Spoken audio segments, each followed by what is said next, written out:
டெய்லியும் பைபிள் வாசிக்க முடியாதவங்க இதை பார்த்து பயன்பெறுங்க ஃப்ரெண்ட்ஸ். இன்றைக்கி நம்ம இயேசுவின் வார்த்தைகளில் என்ன பார்க்க போகிறோம்னா, ஓசேயா 7. இஸ்ரவேலரின் போலி மனமாற்றம். நான் இஸ்ரவேலை குணமாக்கும்போது எப்பிராயீம் தீச்செயல் வெளிப்படும், சமாரியாவின் பொல்லாப்புகள் புலப்படும். அவர்கள் வஞ்சகம் செய்கின்றார்கள், திருடன் உள்ளே நுழைகின்றான், கொள்ளையர் கூட்டம் வெளியே சூறையாடுகின்றது. அவர்களுடைய தீவினைகளையெல்லாம் நான் நினைவில் வைத்திருக்கின்றேன் என்பதை அவர்கள் நினைத்து பார்ப்பதில்லை. இப்பொழுது அவர்கள் செயல்களே அவர்களை வளைத்து கொண்டன, அவை என் கண்முன் இருக்கின்றன. இஸ்ரவேல் அரண்மனையில் சதி திட்டம். தங்கள் தீமையினால் அரசனையும் தங்கள் பொய்களினால் தலைவர்களையும் அவர்கள் மகிழ்விக்கின்றார்கள். அவர்கள் அனைவரும் விபச்சாரத்தில் ஈடுபட்டுள்ளவர்கள், எரியும் அடுப்புக்கு ஒப்பானவர்கள். அப்பம் சுடுபவன் மாவை பிசைந்தது முதல் புளிப்பேறும் வரையில் கிளறாத நெருப்புக்கு ஒப்பானவர்கள்.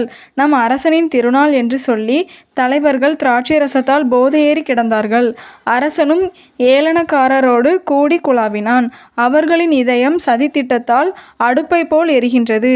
அவர்களின் கோபத்தீ இரவெல்லாம் கனன்று கொண்டிருக்கும், அது காலையில் நெருப்பை போல கொழுந்துவிட்டு எரியும்.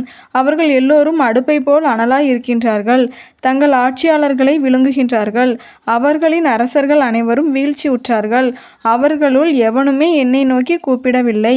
இது ஆண்டவர் வழங்கும் அருள்வாக்கு. இறைவா, உமக்கு நன்றி.